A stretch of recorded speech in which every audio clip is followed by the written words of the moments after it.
Olá, seja bem-vindo a mais uma aula do nosso treinamento. Agora a gente vai falar sobre médias móveis ou média móvel, né? Eu falo médias móveis porque geralmente uso mais de uma no gráfico, são duas médias, mas enfim, isso é mais um ingrediente que vai compor a receita de uma das estratégias que a gente vai utilizar. É um conceito muito simples, que a gente conhece bem, porque a gente utiliza o conceito de média para tudo na vida, né? Então, você que mora a meia hora do seu trabalho, se você tem uma reunião às 8, você sai de casa às 7h30, porque você sabe que, em média, você leva meia hora para chegar no seu trabalho, né? Então, se você quiser tomar um café antes, você sai às 7h25, porque aí você chega às 7h55, tem 5 minutos para conversar com os amigos, tomar um café e ir para uma reunião, por exemplo, né? A gente utiliza o conceito de média para outras coisas. Por exemplo, eu tô aqui de manga comprida porque nesse início de novembro aqui em São Paulo a temperatura média ainda é baixa, né? E a gente utiliza isso na hora que acorda de manhã. Eu vou trabalhar, eu levo em média meia hora para chegar no trabalho, mas eu vou de casaco ou sem casaco? Depende, né? Se estiver em janeiro e se você morar em São Paulo, provavelmente você vai sem casaco, porque a temperatura média em janeiro é uma temperatura alta, né? Mas se for julho, provavelmente você vai acordar e naturalmente você vai colocar um casaco. Por quê? Você nem sabe se está frio ou não, porque você nem foi lá fora, mas a temperatura média de julho é uma temperatura baixa, ou seja, você já se acostumou é,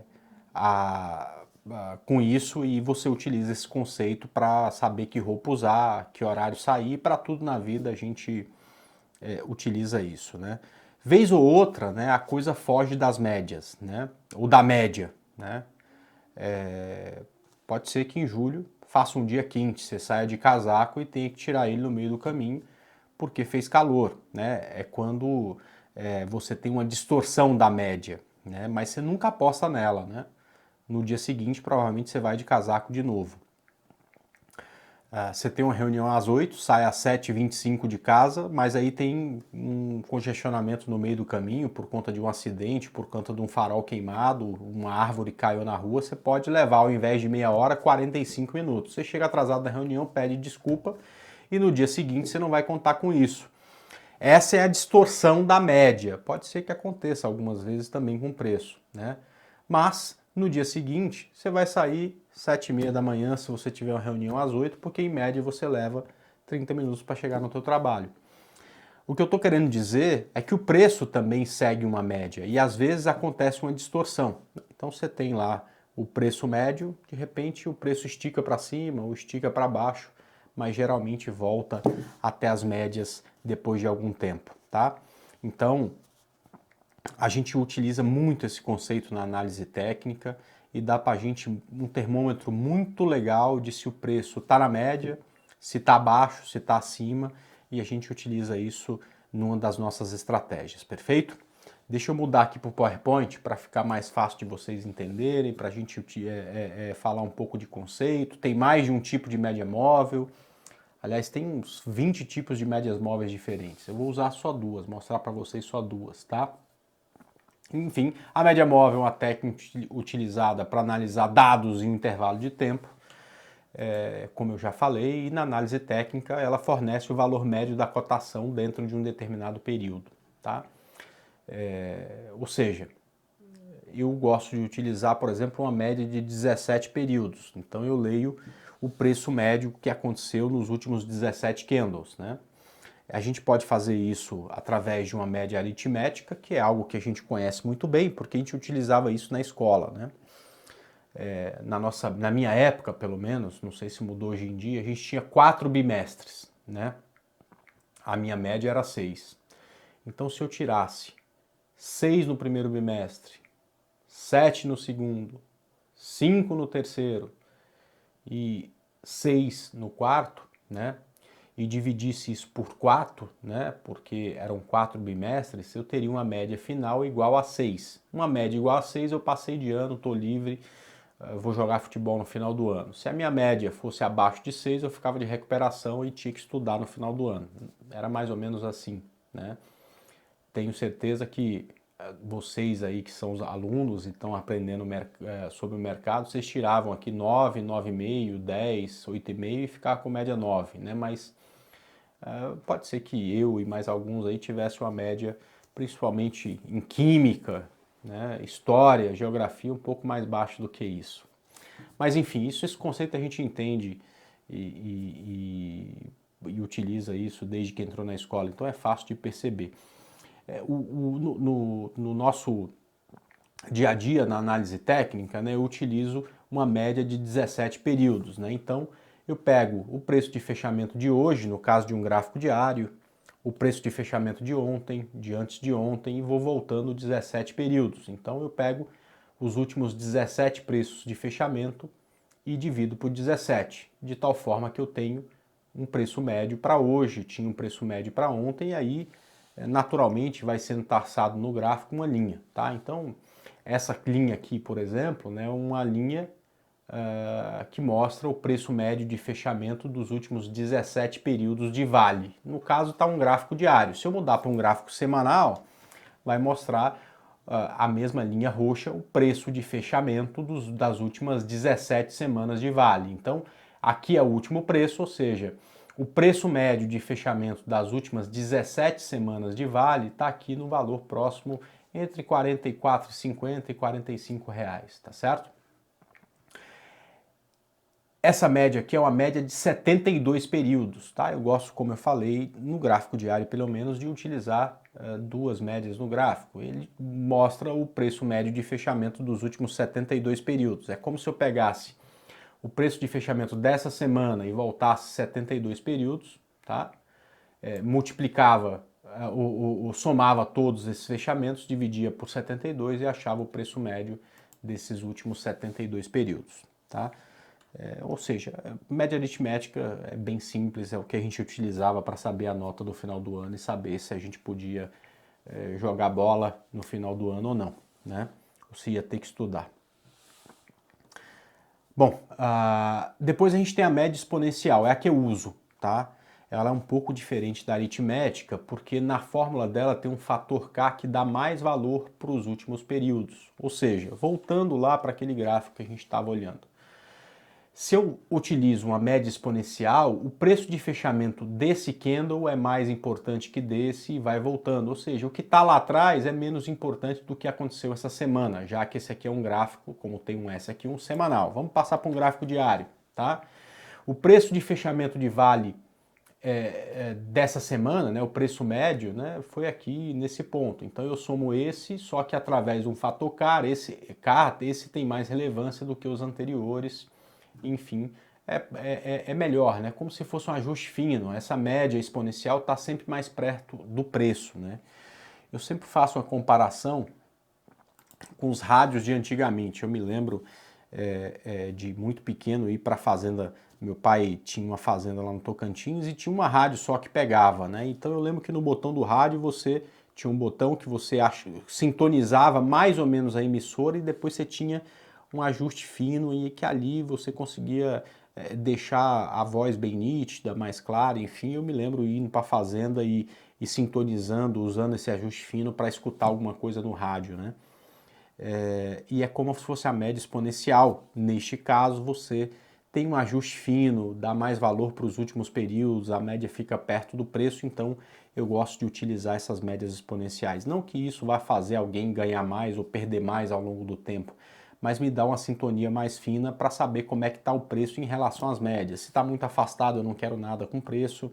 Se está perto da média, ótimo, pode ser que eu pegue a próxima distorção. Então é dessa forma aí que a gente acaba pensando nas operações utilizando essa média exponencial.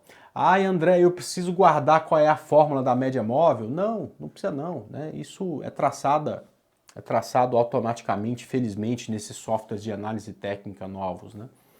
Antigamente você tinha que desenhar dia a dia a média num papel milimetrado. Graças a Deus, desde que eu entrei no mercado, né, a gente já tem isso determinado. Aliás, quando eu cheguei no mercado, né, o setup que era utilizado de média móvel era o setup de cruzamento. Tá? O que eles faziam e falavam antigamente? Né?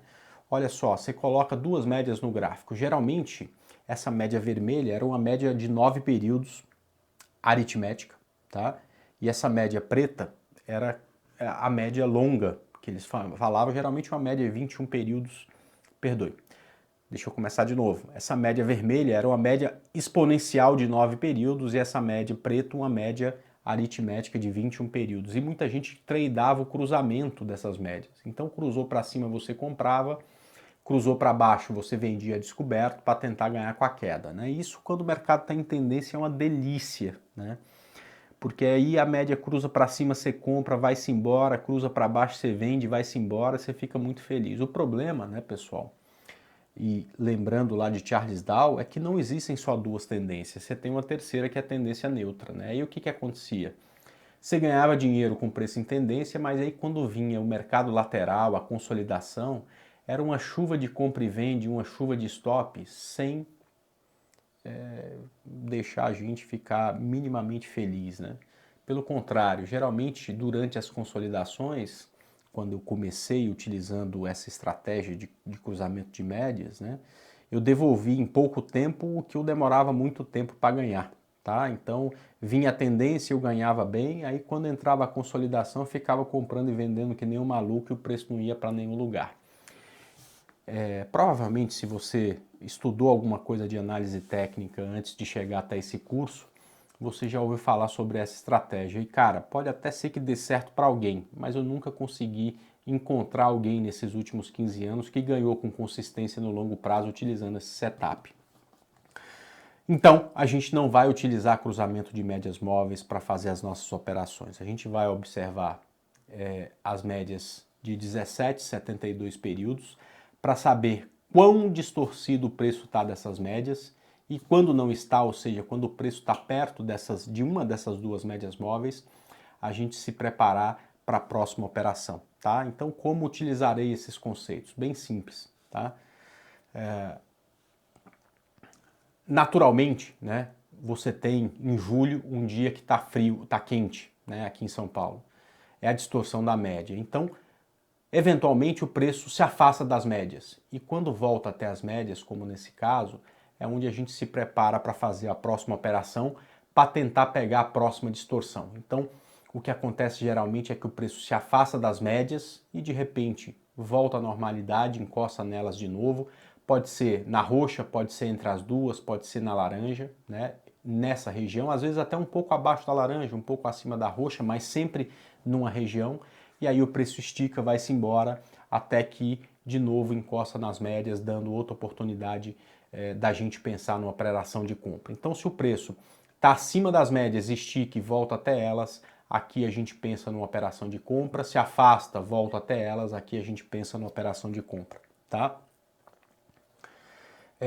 E isso para o gráfico diário, que é o nosso gráfico principal. Para o tempo maior, que é o primeiro ciclo, no gráfico semanal, quando a gente vai fazer determinada operação, a gente só olha se o preço está acima ou abaixo dessa média móvel de 72 períodos, que é a média laranja no gráfico. Se está acima, a gente pode comprar, se está abaixo, a gente só pode vender, tá? Bom, quando o preço está abaixo das médias, ele também volta nas médias, né? Então é aquela história, né? Você demora 30 minutos, chega no seu trabalho, de repente foge a média porque tem um acidente, porque tem um farol queimado e você leva mais tempo, mas depois de um tempo volta nas médias. É assim o preço, ele cai, recua geralmente até as médias, volta a cair, recua nas médias, volta a cair, enfim, fazendo topos e fundos descendentes, mas sempre voltando às médias, tá? Nos pontos de correção, tá? E é nesses pontos que a gente se prepara para fazer venda descoberto. Quando você tem essa condição no gráfico diário de preço em tendência de baixa voltando nas médias, você observa o quê? Você observa no gráfico semanal, que é o tempo gráfico maior, se o preço está acima ou abaixo das médias. Se estiver abaixo, você pode pensar numa venda, perfeito? Esse é um tipo de operação que nos últimos 3 meses não aconteceu muito, com algumas exceções. Quando aconteceu, deu um retorno financeiro muito bom, tá? Eu vou dar um exemplo para vocês aqui do que acontece, por exemplo, com Vale, desde que ela ultrapassou as médias, né, e começou a subir, né? Observe, pessoal, aqui quantas vezes, né, a Vale teve distorção de preço e voltou nas médias, né? Então a gente observa, né, a Vale ganhou força, se afastou das médias, né? Aí de repente, né, o que ela fez? Voltou na média como correção, gerando depois da tendência de alta o primeiro ponto de compra, né? Deixa eu colocar isso preto para ficar mais fácil de ler. Aí distorceu, né? Vem a distorção, volta nas médias, gerou aqui o segundo ponto de compra, né? Aí veio a distorção, voltou nas médias, gerando aqui um terceiro ponto de compra. Distorção, voltou nas médias, gerando aqui um quarto ponto de compra. Aí ela caiu com força e furou o fundo anterior, mas aí voltou a ganhar força, talvez a gente não tenha pego essa operação, voltou nas médias, gerou mais um ponto de compra, voltou nas médias, essa aqui é a penúltima operação que a gente fez em Vale, linda, né? A gente comprou, eu me lembro do preço até hoje, 54,07, a saída era R$61, a máxima dela foi acima dos 62, quer dizer, a operação completa, né? Voltou nas médias, deu uma excelente operação, até que voltou nas médias e estopou a nossa operação. Então, essa última operação aqui deu stop, mas todas as outras que a gente tentou usando esse setup deram muito certo, né? E a última operação que a gente fez com Petrobras, e a última a gente não esquece, né? Porque vira um número de força, um lugar que a gente ganhou dinheiro, né? Bom, enfim, a última é essa aqui, né? Mas a penúltima foi exatamente a Petrobras ganhando força, passando para cima das médias, ficando aqui de lado, e neste ponto aqui que é R$18,58, nesse rompimento deu um ponto de compra fantástico e saiu de 18,58 e chegou a R$27 na primeira onda, na primeira distorção que teve, né? Aí o que fez? Ficou lateral, chegou perto das médias, voltou a subir novamente, deu uma nova compra, tá? Então a gente gosta de preço perto das médias quando o preço está em tendência, e quando ele chega perto disso a gente aposta numa nova distorção do preço se afastando das médias, gerando para a gente uma outra boa possibilidade de operação, tá? Então esse é um ingrediente muitíssimo importante para as nossas operações, e esse ingrediente também vai compor uma das estratégias que a gente utiliza, que é a estratégia de correção nas médias móveis, tá? A gente vai ter mais um vídeo com mais um ingrediente que é utilizado na reversão de tendência, e aí depois a gente já entra nas estratégias para as nossas operações, fechado? Então, te aguardo lá. Até o próximo vídeo. Tchau!